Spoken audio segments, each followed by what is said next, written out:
Sir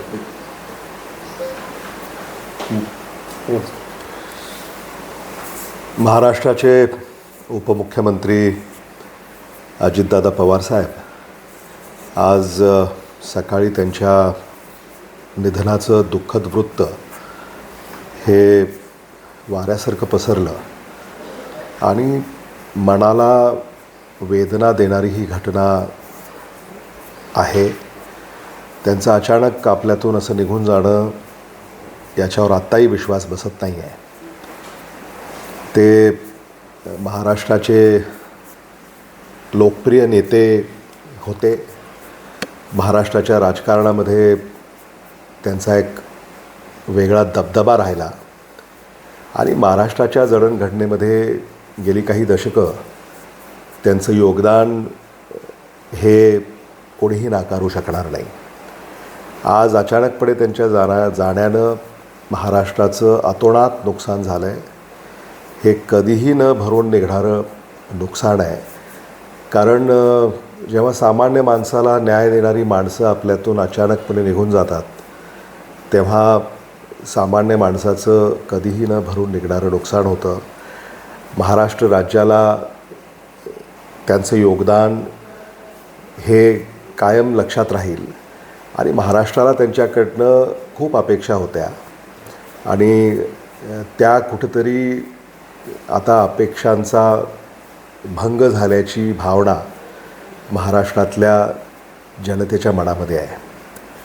Deshmukh कुटुंबियाचे आणि पवार कुटुंबियांचे जिव्हाळ्याचे संबंध हे गेली अनेक दशकं राहिलेली आहेत.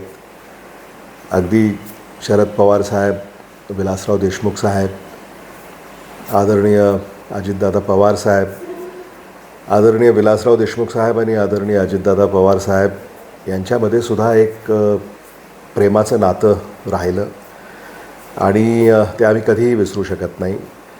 महाराष्ट्राच्या मंत्रिमंडळामध्ये मुख्यमंत्री उद्धव ठाकरे यांच्या कार्यकाळामध्ये उपमुख्यमंत्री अजितदादा पवार साहेब हे सरकारचं ते नेतृत्व करत असत आणि त्या सरकारमध्ये मला मंत्री म्हणून काम करण्याची संधी मिळाली आणि मी त्यांना उपमुख्यमंत्री म्हणून काम करत असताना खूप जवळून पाहिलं आहे. बारामतीवरचं त्यांचं प्रेम हे म्हणजे याचं शब्दामध्ये वर्णन करता येऊ शकत नाही आणि एकंदरीतच महाराष्ट्राच्या विकासासाठी त्यांची जी तळमळ राहिली, त्यांचं जे काही सातत्यानं प्रयत्न राहिला तो खरंच वाखाणण्याजोगा आहे.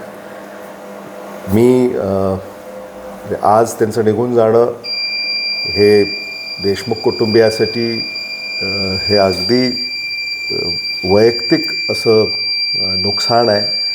आपल्या घरातला माणूस निघून जावा अशीच भावना माझ्या मनामध्ये या क्षणाला आहे आणि मी त्यांना श्रद्धांजली अर्पण करतो. अजित पवार कुटुंबियाला मी माझ्या कुटुंबियाच्या वतीनं, माझ्या वतीनं, लातूरच्या वतीनं मी त्यांचं सांत्वन या निमित्तानं करू इच्छितो आणि पवार कुटुंबियाला हे दुःख सहन करण्याची ईश्वर शक्ती प्रदान करो हीच ईश्वरचरणी प्रार्थना करतो. ओम शांती शांती शांती.